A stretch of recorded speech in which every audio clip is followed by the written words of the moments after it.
Hello, hello, welcome back. It is Dana. We are here to start the fourth season of Peaky Blinders. This is season 4, episode 1, and it has a title. It is called The Noose. Last episode was the season 3 finale, and it was batshit crazy in the best possible way. So, the quickest recap I can give is as follows.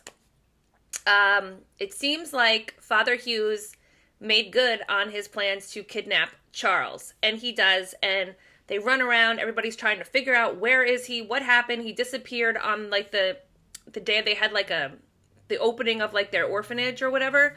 So, make a long story short, he runs around, he tries to figure out where he is.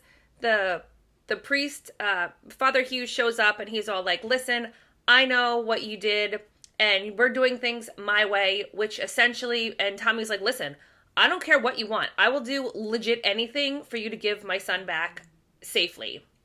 So he's all like, all right, listen, here's what you have to do. You're going to blow the train up yourself, and you're going to scatter all these documents around so that it looks like the countries were doing whatever bullshit. I can't recall right now, but I'm just speeding through this because I want to get to today's episode. Tommy finds out that Alfie was the one who was telling Father Hughes all the shit that was going down. And okay, so Tommy and Alfie are having a confrontation. Alfie brings an associate of his, and that guy is like trying to kill Tommy after he goes off on Alfie because they kidnapped his son. Michael shoots Alfie's associate in the head to keep him from killing Tommy, and then Michael is sent to get Charles because they figured out through a process of elimination essentially that Father Hughes has Charles. They send Michael to go get him, which we know Michael already wants to kill Father Hughes because he assaulted him as a child. And it was a whole thing about Polly didn't want him to do it. He wanted to do it, yada, yada, yada. Make a long story short, he ends up killing Father Hughes with a knife through the throat, which did not seem as satisfying as I wanted it to be for him. But I guess we'll see how that plays out maybe this season. However, Michael sends Finn to tell Arthur and John not to blow up the train because Charles is safe, but he doesn't get there in time, so the train blows up, and whoever's on the train has died. It's the conductor, the guy who shovels the coal, and like 4 other people, I guess. In the interim, Tommy has dug through the tunnel, gotten the jewels, and gotten out, but he apparently made a deal with Tatiana, who was in on this heist from the very beginning.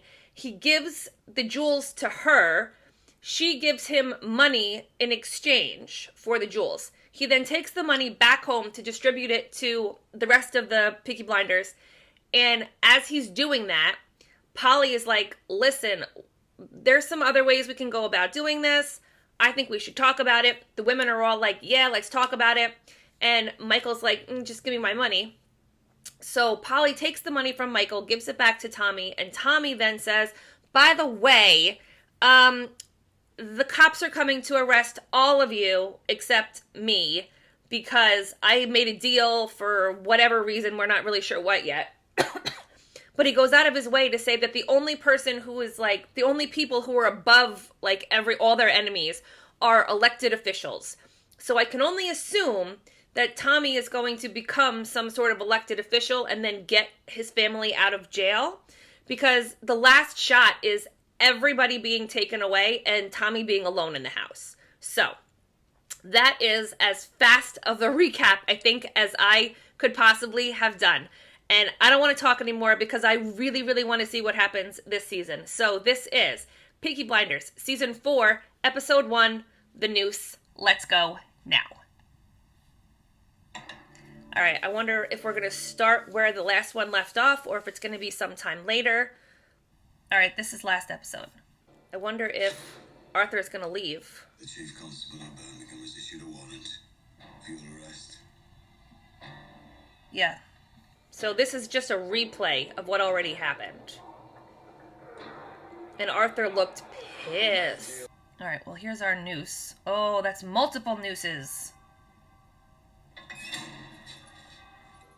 How long has it been? It's been a mistake. There's an appeal process underway that doesn't begin until January. I want to see my lawyer, Mr. Pell. This shouldn't be happening! Wait, they're taking them all to be hung right now? Oh my god. Come to the meeting. Oh. If you want to leave, then fine. Shit, that horse is still coming. That horse is still coming. Stay in at home. I told you.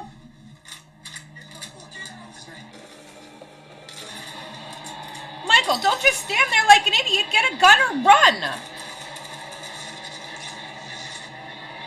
Wait, is this real?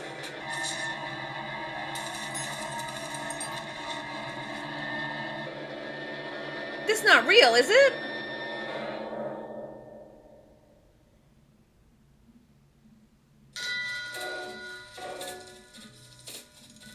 You've got to be fucking kidding me. There's 175,000% no way that could be real. Right? There's no way both John and Michael just died.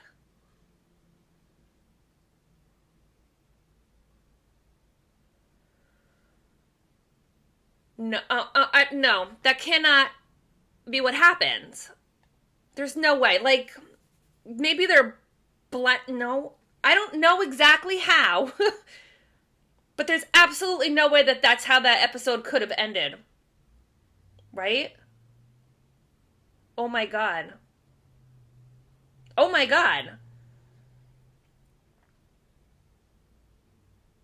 Well, the real truth is I don't know of any way that didn't actually happen. Like, I'm trying to figure out, was it a dream? Was it, maybe it's like something that Esme or Linda were afraid was going to happen, and it was a vivid, I don't know, daydream that they were having?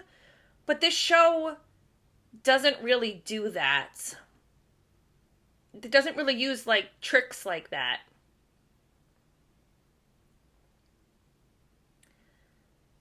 So I think I have to proceed assuming that both John and Michael are now dead. I started this episode thinking I just need to get these people back together because this is not a show I want to watch. Now, this is not to say I did not enjoy this episode, but what I want are these people together. And as the episode progressed, I'm like, okay, this is how we're all going to get back together because now it's all of us against the mafia. Fine, cool, I'm in. However, we didn't actually get that far. And I spent a lot of time this episode, and in some previous episodes, talking about how much I liked Esme and her, like, I want to say, like, her balls, but obviously that's the wrong terminology, but her fierceness and her, like, we can do it together on our own attitude. And that just got her husband killed.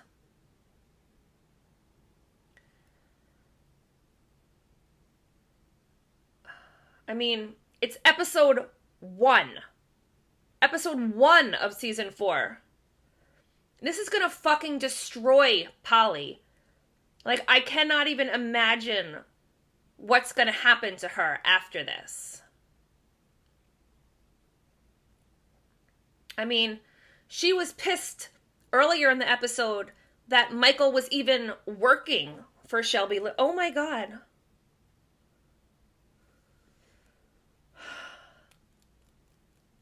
Alright, so the other thing that we have to think about, there are a million things to think about, but the fact that John and Michael are dead on the front lawn, and the fucking Italians are still shooting from the hay truck, which I knew was suspicious in the first place, but Esme is still standing right inside the damn door. So I don't know how she can possibly escape for, like, in the next episode, she could very well be dead too. I don't know that they would kill her off screen, though. Or we might just get a continuation and we watch that happen. I don't know. Jesus Christ. Oh my God. What the hell is Polly going to do? Polly, who's already completely losing it. I don't know how she's going to... I don't know what she's going to do when she finds out Michael's dead. She's not going to make it.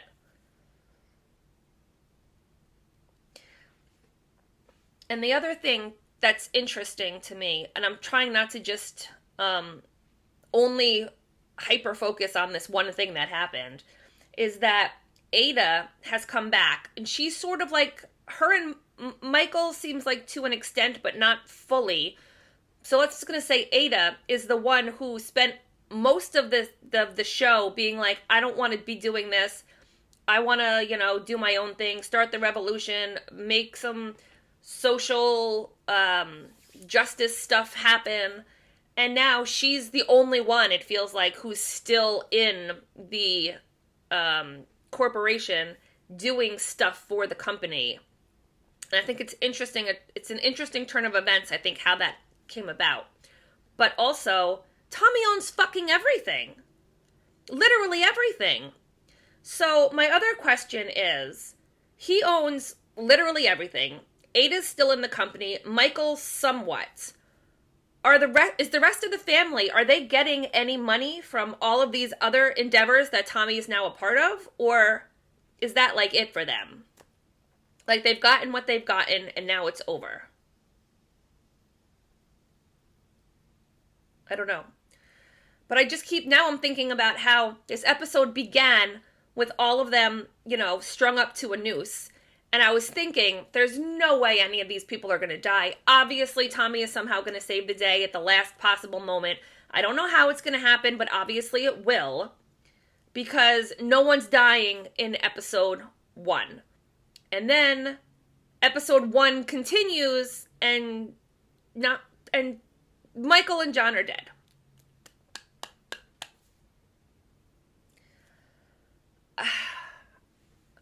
I don't know. I honestly don't even know what to say. Even though I've just said a bunch. So there are a couple of things I have questions on. One, what exactly is it that Tommy did? What deal did he make where he ended up sending everybody to jail? I don't understand what happened there. I'm not sure what it is that he got in exchange for it. So, I don't know. So I don't really understand what happened there. And the other thing that I'm not really sure of is Tommy said to the butcher guy, he's like, listen, once we take care of the Americans, we're going to go after the Italians or whatever. What Americans are we talking about? I'm confused on that point as well. But there's so much else going on that... that didn't even really... it wasn't like a huge issue that I didn't understand. I was more concerned about how the family was going to get back together so they could all be in a united front against the New York Mafia. Oh, the New York Mafia is the Americans. Got it. And then he's going to deal with, I guess, the Sabinis. I guess that's what's happening. For choosing the side of the New York Mafia instead of... Okay, I think I get that part. I lied. I just had to talk it through, I guess, out loud. So, I have no idea what's going to happen next episode. Usually I feel like when I finish an episode, I have kind of an idea what's going to happen next. I have absolutely no idea. I have no idea. All I know is that Polly is already losing her shit. She's hallucinating, seeing things... She's doing seances all the time. Her house is in complete disarray. She's addicted to cocaine, some kind of pills, but I don't know what the pills are. Whiskey. She can't even, put a coherent thought together. And now fucking Michael has died. I don't have any idea what this is going to do to this poor woman. And the other thing, it is so hard to watch Polly be this way. I like... as I'm sure that we all do, Polly is one of the best characters in this show, if not the best character. Just because she's so self-assured and she's so she doesn't take bullshit from anybody. She's like, fuck you all. I'm going to take care of the shit that needs to be done. And now it's like we have like this hollowed out empty shell of Polly, and it is so hard to watch. And I can't even imagine what is going to happen going forward. I don't know. Holy shit. I'm still holding out some hope somehow that that's not actually what happened. But I can't see any way in which it's not true. But fingers crossed. All right, I think I'm going to stop there. Hopefully you had a good time. This was a hell of a ride and I enjoyed it so much. Thanks for watching, and I'll see you soon. Bye.